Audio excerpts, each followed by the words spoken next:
Efésios, a Epístola de São Paulo aos Efésios, capítulo 2, verso 1 ao verso 3. Ele nos deu vida, estando vós mortos nos vossos delitos e pecados, nos quais andastes outrora, segundo o curso deste mundo, segundo o príncipe da potestade do ar, do Espírito que agora atua nos filhos da desobediência, entre os quais também todos nós andamos outrora, segundo as inclinações da nossa carne, fazendo a vontade da carne, dos pensamentos, e éramos por natureza filhos da ira, como também os demais. Vamos orar? Curva sua fronte, feche seus olhos, vamos falar com Deus. Senhor, nos dirige pela palavra, dirige os nossos corações, que o Espírito nos convença da justiça, do juízo e do pecado. É o que nós rogamos em nome santo de Cristo Jesus. Amém. Nós estamos aí avançando nessa série de sermões em Efésios e agora estamos aí novamente no capítulo 1, do verso 1 até o verso 3. Nossa caminhada será bem longa nessa epístola, a sua riqueza doutrinária é muito grande e vai requerer de nós que constantemente retornemos a trechos dos quais nós já andamos ou meditamos. E hoje então, com o tema geral aí antes da fundação do mundo, eu quero convidá-los a no capítulo 2, verso 1 ao 3, ver a seguinte proposição: quem é o homem em queda? A Confissão de Fé de Westminster, no seu capítulo 6, diz assim: da queda do homem, do pecado e do seu castigo. Nossos primeiros pais, seduzidos pela astúcia e tentação de Satanás, pecaram ao comer do fruto proibido. Segundo o seu sábio e santo conselho, Deus permitiu esse pecado deles, havendo determinado ordená-lo para a sua própria glória. Por esse pecado, eles decaíram da sua retidão original, da comunhão com Deus, e assim se tornaram mortos em pecado, e inteiramente corrompidos em todas as faculdades e partes do corpo e da alma. Sendo eles o tronco de toda a humanidade, o delito dos seus pecados foi imputado a seus filhos, a mesma morte em pecado, bem como a sua natureza corrompida, foi transmitida a toda a sua posteridade, que deles procede por geração ordinária. Dessa corrupção original, pela qual ficamos totalmente indispostos, adversos a todo o bem e inteiramente inclinados a todo o mal, procedem todas as transgressões atuais. A natureza persiste durante esta vida naqueles que são regenerados, embora seja ela perdoada e mortificada por Cristo. Todavia, tanto ela como seus impulsos são real e propriamente pecado. E finalmente, todo pecado, tanto original como atual, sendo transgressão da justa lei de Deus e contrário a ela, torna pela sua própria natureza culpa o pecador. Por essa culpa, ele está sujeito à ira de Deus e à maldição da lei, portanto, sujeito à morte, com todas as misérias espirituais, temporais e eternas. Então, quando nós falamos deste homem em queda, nós precisamos entender quem é este homem em queda. João Calvino, nas Institutos da Religião Cristã, no livro 3, diz assim: nós devemos entender que enquanto Jesus permanecer exterior a nós e estivermos separados dele, tudo o que ele sofreu e fez para a salvação da raça humana permanece inútil e sem qualquer valor para nós. Calvino nos chama e nos convida a este reconhecimento da obra de Jesus como Salvador e Redentor. Sem o reconhecer dessa obra e a aplicação dela à nossa vida, a obra da salvação e da redenção ela é inútil ao ser humano. Ela não tem valor. Por isso ela precisa ser crida e apropriada por aquele que crê. Nos dias do apóstolo Paulo, eram dias caracterizados por uma repulsiva perversidade. O capítulo 2, o verso 2 nos fala disso. Nossa sociedade também vive os efeitos do pecado e estamos sem esperança, como diz o capítulo 2, o verso 12 de Efésios. Diz assim: naquele tempo estáveis sem Cristo, separados da comunidade de Israel e estranhos às alianças da promessa, não tendo esperança e sem Deus no mundo. Aquilo que Calvino disse, o apóstolo Paulo trata aqui no verso 12. Naquele tempo, então ele diz que outrora, quando eram ímpios, eles estavam sem Cristo. Por isso, separados da comunidade de Israel, estranhos às alianças da promessa, tendo esperança, sem esperança e sem Deus neste mundo. Assim então estão aqueles que se encontram em queda. Não podemos entender a grandeza do poder da salvação de Deus enquanto não compreendermos que, por natureza, o homem está espiritualmente morto. Por isso, os versos 1 a 3 de Efésios devem constantemente ecoar na nossa mente. Porque enquanto não compreendermos que estamos mortos espiritualmente, o poder do Evangelho não tem valor para nós. Por isso, aqueles que não estão propriamente em Cristo, não experimentam a graça de ter esperança. Como disse o apóstolo Paulo, estão desprovidos, porque não se encontram em Cristo. Em todo o capítulo 1, Paulo defendeu a tese de que a igreja se encontra em Cristo. Por isso, aqueles que experimentam a vivência com Cristo não conseguem se afastar da vida cristã. Na semana, no trabalho, na escola, nas relações pessoais, nas férias, em qualquer situação, aquela pessoa está em Cristo, porque ele compreende a necessidade de tê-lo, porque ele lhe dá vida. Então, verso 1, o apóstolo Paulo declara que ele nos deu vida. Sem Cristo não há vida. Enquanto não compreendermos e não entendermos a grandeza do poder da salvação de Deus para conosco, a vida cristã não terá significado. E não demora muito para que você perca o ânimo de estar nos cultos, perca o ânimo de ler as Escrituras, perca o ânimo da oração, e as coisas então vão ficando sem sentido e significado, e você então se afasta do Evangelho, porque você não compreendeu o valor dele para aqueles que estavam mortos, mas agora estão vivos. Em primeiro lugar, então, precisamos entender quem é este homem em queda, compreendendo a condição decaída do homem. Por que o homem se encontra nesta condição? A Confissão de Fé de Westminster, no capítulo 6, na seção 1, diz assim: nossos primeiros pais, Adão e Eva, seduzidos pela astúcia, tentação de Satanás, pecaram ao comer do fruto proibido.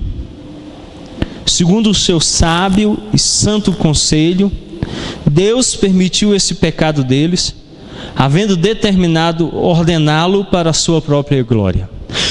Por que o homem se encontra na condição morto espiritualmente? Porque Deus o permitiu.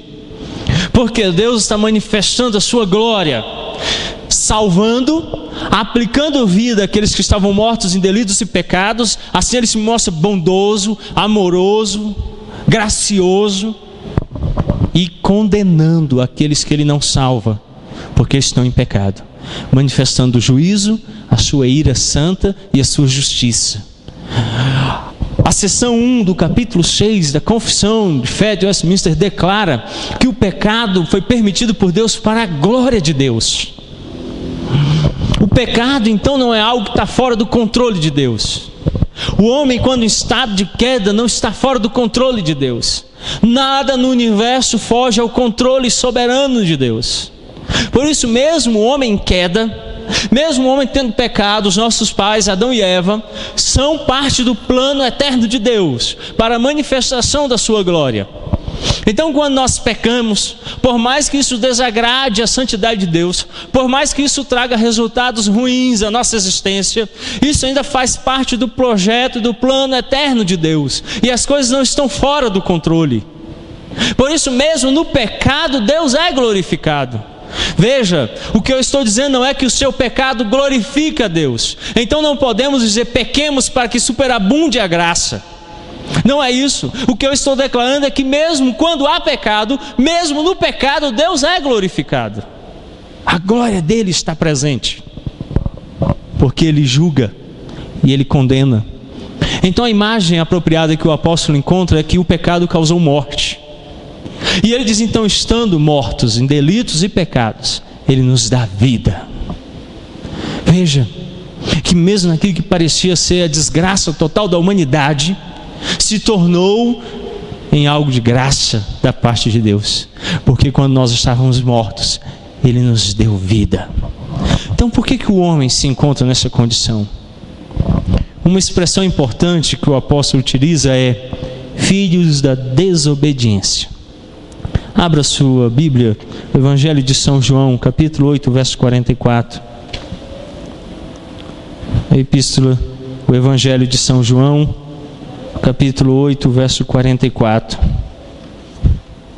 Evangelho segundo São João, capítulo 8, verso 44.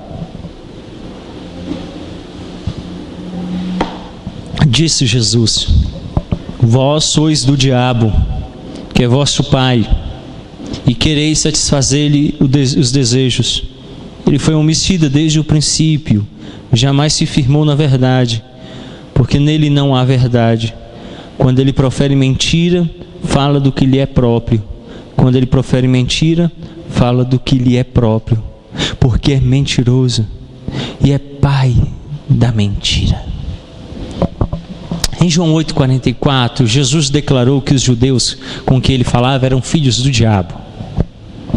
Essa expressão deve ser bem compreendida. Filho e um pai. Um pai que gera filhos, filhos que são gerados. O que Jesus está declarando a esses judeus impenitentes, que não querem se arrepender, é porque por causa da sua desobediência para com Deus, eles são filhos do diabo. Em Adão e Eva, o diabo gerou toda uma descendência. Deus então introduz uma descendência que vai concorrer com essa outra descendência. Em Gênesis 3,15 se declara que são duas descendências: a descendência, a semente santa, a descendência de Deus, e a descendência do maligno, a descendência do diabo. E as duas estão em oposição. Então Jesus, no verso 44 de João, diz assim: vós sois do diabo, ele é o vosso pai. Precisamos compreender isso então.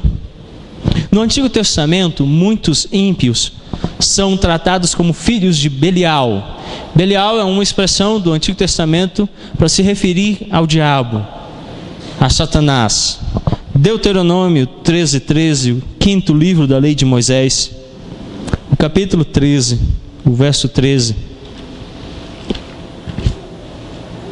diz assim: que homens malignos saíram do meio de ti e incitaram os moradores da sua cidade, dizendo: vamos e sirvamos a outros deuses que não conheceste. O termo aqui, homens malignos, são filhos de Belial. Esses filhos de Belial que se levantam contra o povo de Deus para praticar o que é mal. O verso 13 diz: homens malignos, gente má. Também o livro de Juízes, o capítulo 20, o verso 13. Juízes, o capítulo 20, o verso 13.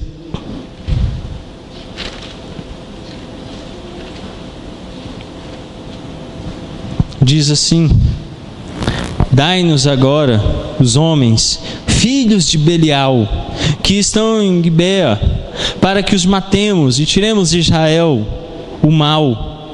Porém Benjamim não quis ouvir a voz de seus irmãos, os filhos de Israel. Veja, os filhos de Belial que deveriam ser mortos para que o mal fosse retirado do meio de Israel. As escrituras em todo o Antigo Testamento sempre tratam dessas figuras, de uma descendência maligna, de gente que é filha do diabo, de gente que vive para praticar o que é mal. que não deseja agradar e servir a Deus, que está morto em delitos e pecados. O que os caracteriza é a desobediência. O que os caracteriza é terem entrado em estado de desobediência contra Deus a partir da queda em Adão e Eva. Nosso problema reside na desobediência. O prefixo des, no latim, denota a ausência, a falta ou a retirada de. Quando nós usamos o termo desobediência, nós estamos dizendo que falta obediência, que não há obediência, que não se curva, que não obedece. É o nosso questionamento sobre o direito que Deus tem de exercer o comando sobre nós. É a nossa rebelião. Abra lá em Gênesis, o capítulo 3, para que você observe isso em nossos primeiros pais, Adão e Eva, e compreenda um pouco o que significa desobediência. Gênesis, o primeiro livro da lei de Moisés, o capítulo 3. Mas a serpente, mais sagaz que todos os animais selváticos que o Senhor Deus tinha feito, disse à mulher: é assim que Deus disse: não comereis de toda a árvore do jardim? Veja, em João 8,44, uma afirmação é que o diabo é o pai da mentira, porque aqui ele deu a primeira mentira para a humanidade. Ele chega para Eva e disse: não foi assim que disse Deus. A afirmativa dele é uma mentira. O que Deus disse para Adão e Eva? Da árvore do conhecimento do bem e do mal não comerás, mas de toda a árvore do jardim comerás. Então ele chega e diz assim: não foi assim que ele disse? Vocês não podem comer das árvores do jardim. Isso é mentira. Deus não disse isso. E ele então incita no coração de Eva a rebelião.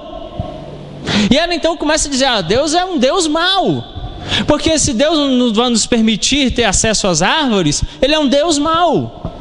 Mas ainda Ele é astuto e sagaz. E Eva não caiu diretamente nessa mentira. E ele continua.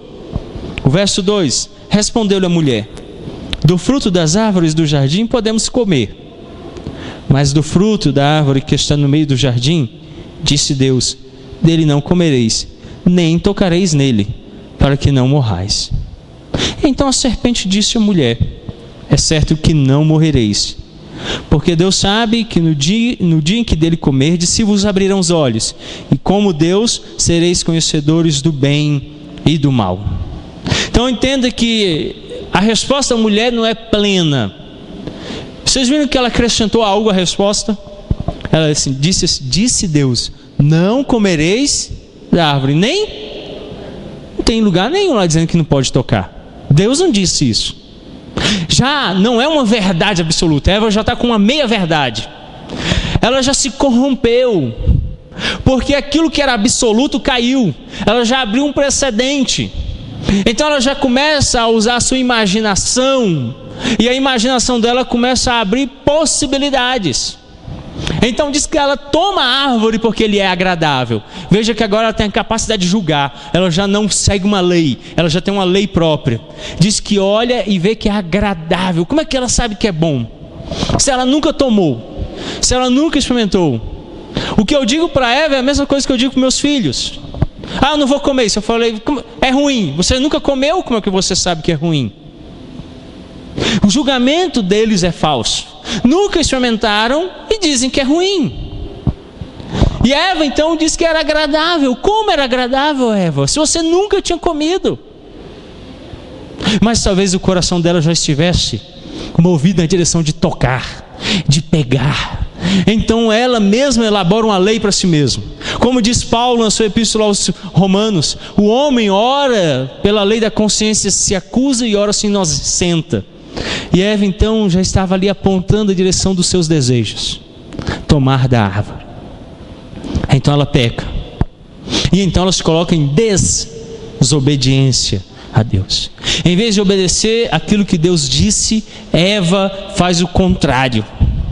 Isso é o que caracteriza um homem em estado de queda. Ele não obedece a Deus. Ele não consegue obedecer às Escrituras, aquilo que Deus diz. Nós declaramos que ela é a palavra de Deus. Como Deus disse a Adão e Eva, Deus tem nos dito a sua verdade. E toda vez que eu desobedeço a verdade, eu faço com que parte do meu homem caído sobressaia. A Confissão de Fé de Westminster, no capítulo 6, há pouco, quando lemos ela, ouvimos uma verdade que devemos considerá-la com seriedade. Esta corrupção da natureza persiste durante esta vida, naqueles que são regenerados.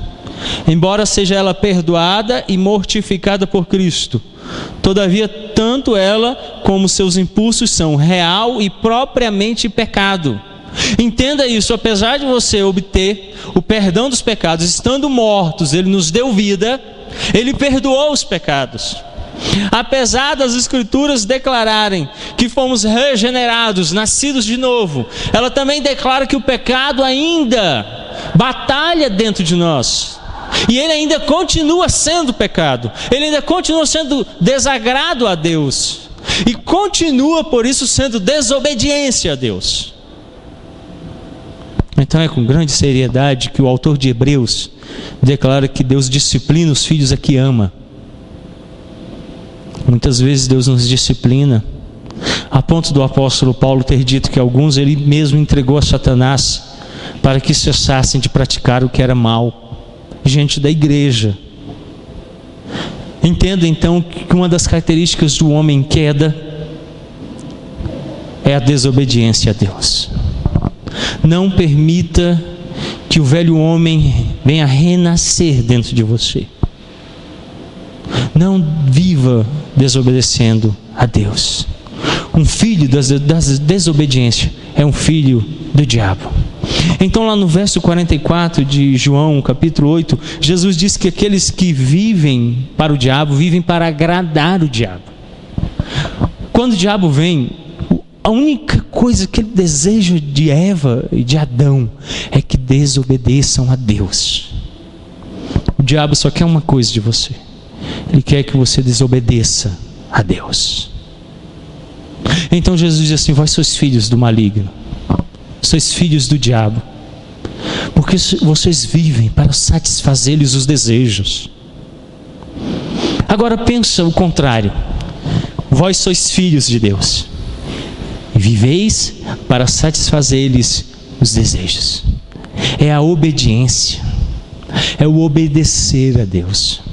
Quando Deus vem na viração do dia, encontra Adão e Eva em estado de queda, Ele imediatamente pergunta: quem mostrou para vocês a situação em que vocês estão? O que Deus requeria de Adão e de Eva era que obedecessem à lei dele. Não comam.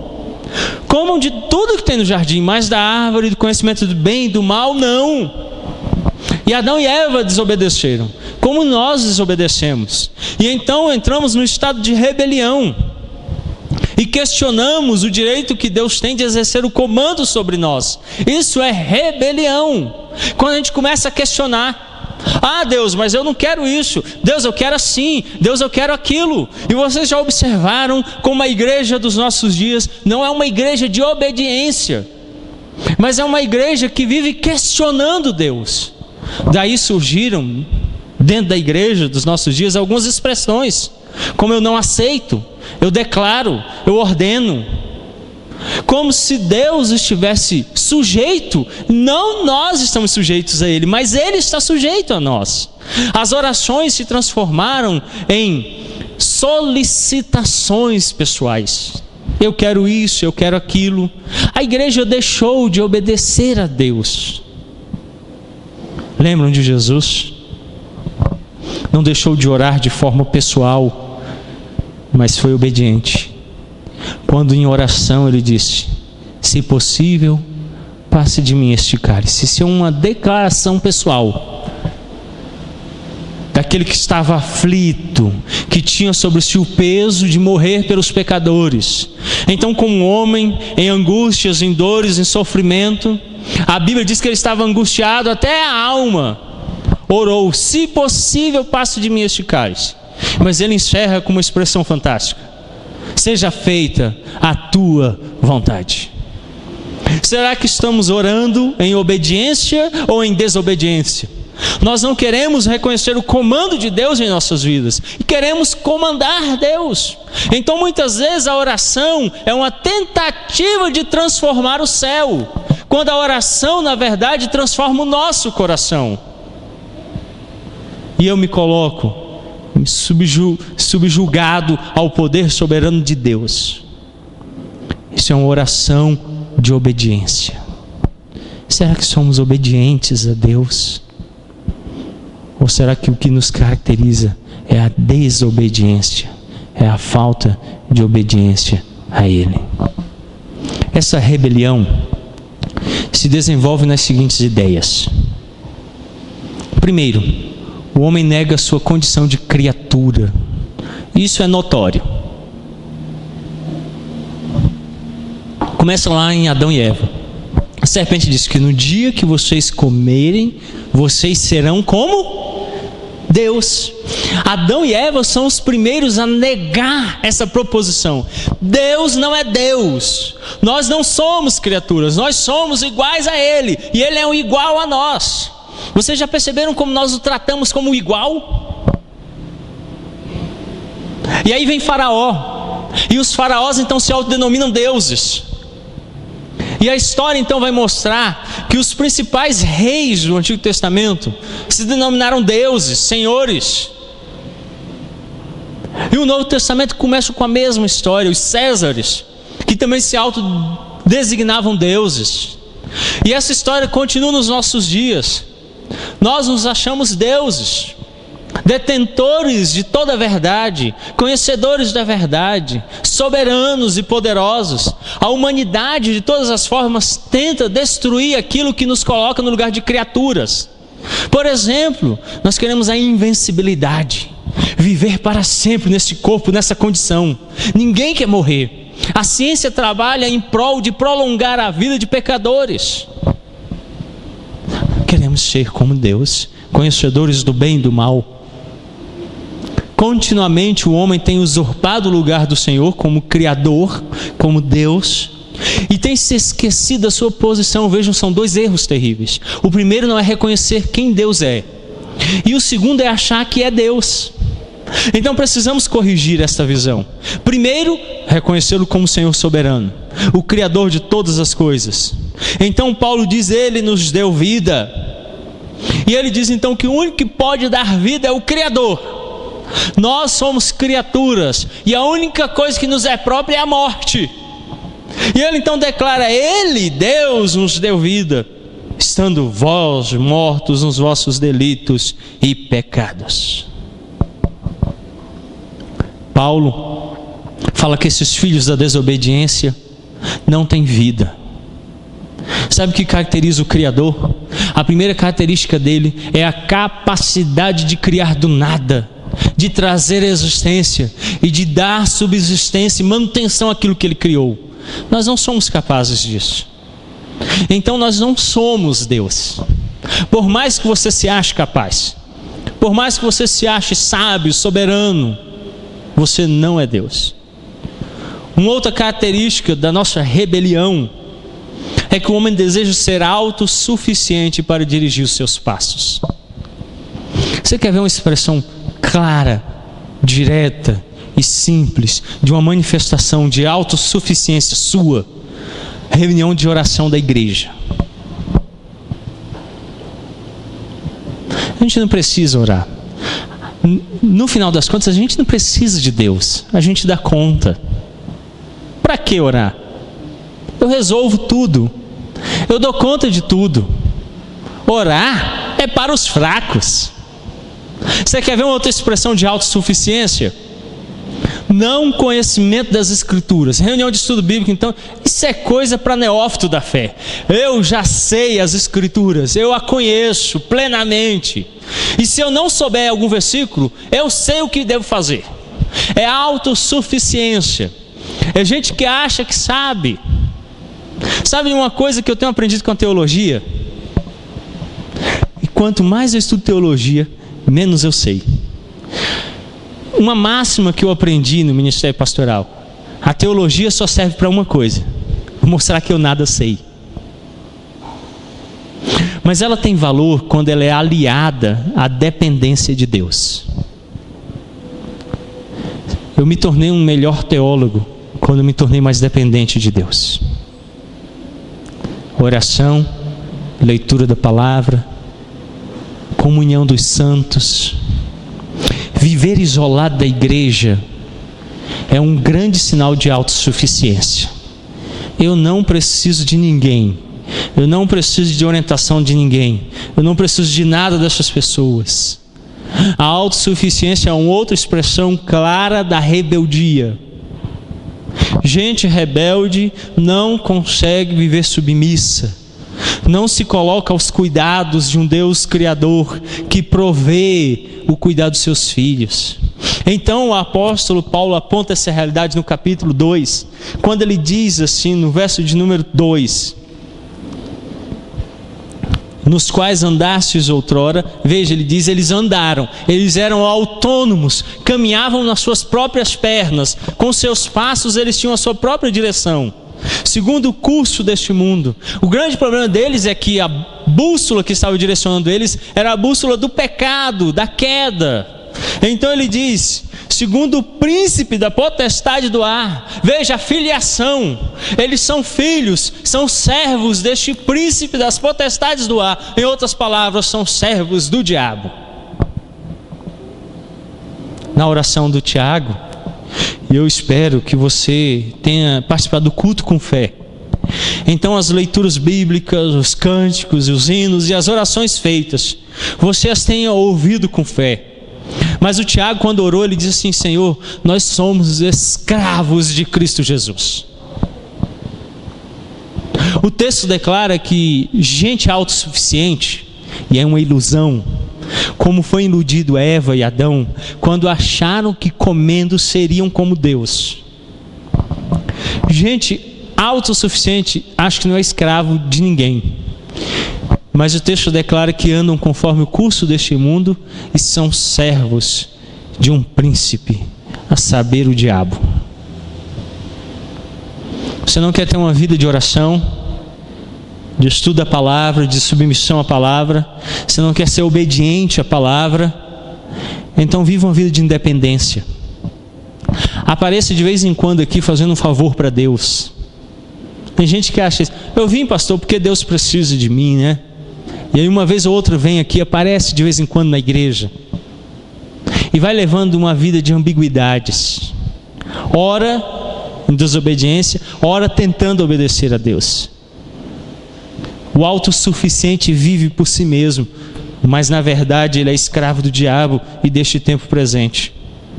E ele diz assim: do espírito que agora atua nos filhos da desobediência. Então ele declara que essas pessoas que se designam autossuficientes, na verdade o diabo está atuando nelas. Você já pensou nisso, como é forte? Como essa expressão é forte?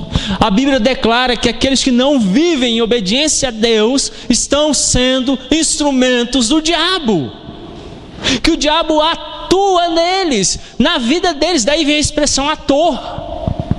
Então essas pessoas, vez ou outra, são a incorporação do próprio diabo entre nós. E são atores do inferno, do maligno, encenando a rebeldia contra Deus.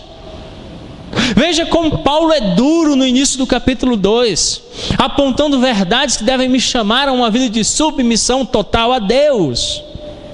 O verdadeiro crente ama a Deus acima de todas as coisas. Tudo é relegado ao segundo plano, tudo fica para depois, tudo vai ser para a glória de Deus. Então ele não coloca nada à frente de Deus, não há nada que concorra com Deus. Então no verso 3 Paulo diz: entre os quais também todos nós andamos outrora, segundo as inclinações da nossa carne, fazendo a vontade da carne e dos pensamentos. Aquilo que a confissão de fé declara, de uma corrupção total das faculdades, do corpo e da alma, está declarado aqui. Essas pessoas que acreditam ser autossuficientes e que conseguem dirigir os seus passos, na verdade estão vivendo como o verso 3, nas inclinações da carne. E sabe quais são as inclinações da carne? Tudo o que é mal, tudo o que é maligno. Por isso em João 8,44 diz que eles vivem para satisfazer os desejos do diabo. Eles vivem para satisfazer Satanás. Quem vive em obediência agrada a Deus. Quem vive em desobediência agrada ao diabo. As inclinações da carne. Ele diz que também essas pessoas fazem a vontade da carne. Ele vive não para a mortificação do eu pecador, mas para alimentá-lo. E eu tenho algumas palavras para mostrar para você quando você está fazendo a vontade da carne. Expressões do tipo: é a última vez. Não está fazendo mal para ninguém. Ninguém está vendo. Por que Deus me privou disso? Isso é tão gostoso, isso é tão bom. É tudo aquilo que você faz, mas você justifica para si mesmo. Então ele começa a dizer assim: poxa, por que Deus não permitiu? E começa então a criar opções. Se eu fizer assim não tem problema. Mas o verdadeiro Filho de Deus, ele não vive para satisfazer a vontade da carne. Ele satisfaz a vontade de Deus. Aquilo que Deus requer na palavra. Nem uma vírgula e nem um tio perecem, mas permanecem para sempre. Ele é absoluto nas suas verdades. Ele vive em parâmetros das quais ele não precisa se justificar. Ele não precisa esconder. As Escrituras declaram que contra essas coisas não há lei, não há condenação. Então ele pode praticá-las livremente, sem autojustificações. Ele não vive para a vontade da carne, mas para a vontade de Deus. E Paulo então encerra este versículo dizendo: e dos pensamentos. Você precisa entender que nós fomos afetados em todo o nosso ser. Então alguns, se achando sábios, pensavam que podiam enganar a Deus. Então Jesus vem e diz assim: ouviste que foi dito, não adulterarás. Eu, porém, vos digo que só em pensardes já adulterardes. Ouvistes que foi dito, não matarás. Eu, porém, vos digo que qualquer um que chama o irmão raca é assassino. Veja que até os pensamentos foram de fato incorporados. Nós falamos um pouquinho aqui sobre uma expressão presente de autossuficiência. É o abandono das reuniões de oração. Você quer saber uma forma maravilhosa de transformar o seu coração, os seus pensamentos, que acontecem lá no mais profundo do seu ser? É a oração. É a oração. Você só vai transformar sua forma de pensar orando. Deus nos deu esse meio de graça porque Ele nos entende. E não tem um exercício espiritual tão maravilhoso para transformar o meu íntimo, o meu ser interior, quanto a oração. É por isso que ela é a mais desprezada na igreja. É por isso que ela é tão abandonada na igreja. Porque os autossuficientes encontraram uma forma particular de caminhar e não querem ser dependentes de Deus. Não querem depender de Deus. Sabe o que dói aos ouvidos dos homens, essa pregação? Esse texto de Efésios, capítulo 2, do verso 1 ao 3. É porque nele o apóstolo apresenta a ideia de que ninguém é salvo por si mesmo, mas somos pobres, mendigos, miseráveis, desprovidos de qualquer bem espiritual. E todo bem espiritual que podemos obter vem unicamente da graça de Deus. E a gente não quer ser um mendigo recebendo esmola. A gente quer ser um Deus todo-poderoso e autossuficiente em si mesmo. É por isso que a gente não quer ser cativo às reuniões de orações. É por isso que a gente não quer ser cativo às reuniões de estudo bíblico. É por isso que eu não quero ser membro da igreja, porque senão eu me torno alguém dependente de Deus. E eu quero ser um Deus de mim mesmo, autossuficiente em mim. Então eu me desligo de tudo isso e crio a minha própria religião. Vocês viram na liturgia hoje a leitura lá em Tiago, capítulo 1. E ele fala de gente que vive uma vã religião. Você quer viver a verdadeira religião pura, que diz Tiago? Olhe para Deus como suficiente salvador da sua vida. Vive em obediência a Ele, dependente dEle, aos pés dEle, como escravo de Cristo. E entenda que Ele é o Deus criador e mantenedor do universo, e que sem Ele você não subsiste por um único dia. E então você vai se tornar um crente verdadeiro com a verdadeira religião. Precisamos entender que essas duas ideias que estão dentro do coração decaído do homem pecador são contrárias ao cristianismo. Negar a sua condição de criatura, em uma criatura em queda, ou ter uma ideia de autossuficiência em si mesmo. Esses dois fatos fazem com que você se afaste do Deus Salvador, viva por si mesmo e não encontre felicidade em Cristo.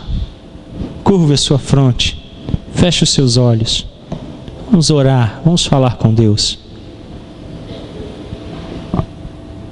Senhor, nós, como diz o apóstolo Paulo, estávamos mortos em delitos e pecados, mas Deus nos deu vida. O nosso grande problema é que ainda há em nós um aspecto daquele homem decaído que luta contra o novo homem que foi gerado em Cristo. E esse resquício da queda muitas vezes sustenta no nosso coração a ideia de que somos Deus,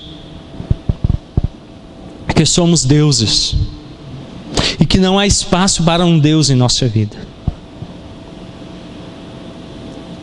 Também esse resquício dessa condição decaída em nós algumas vezes nos conduz a essa ideia de autossuficiência em nós mesmos.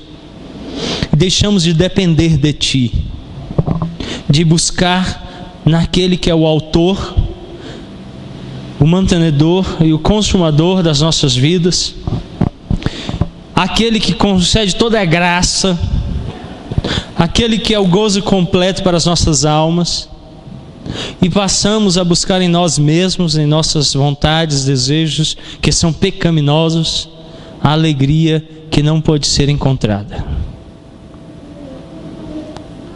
Essa mensagem nos coloca submissos a Ti, ó Deus, e dependentes de Ti. Livra-nos, ó Deus, da insubmissão. Livra-nos, ó Deus, da independência. E que nosso coração esteja cativo a Ti. É o que nós oramos, ó Pai, e rogamos, Senhor, em o nome santo de Cristo Jesus. Amém. Meus irmãos.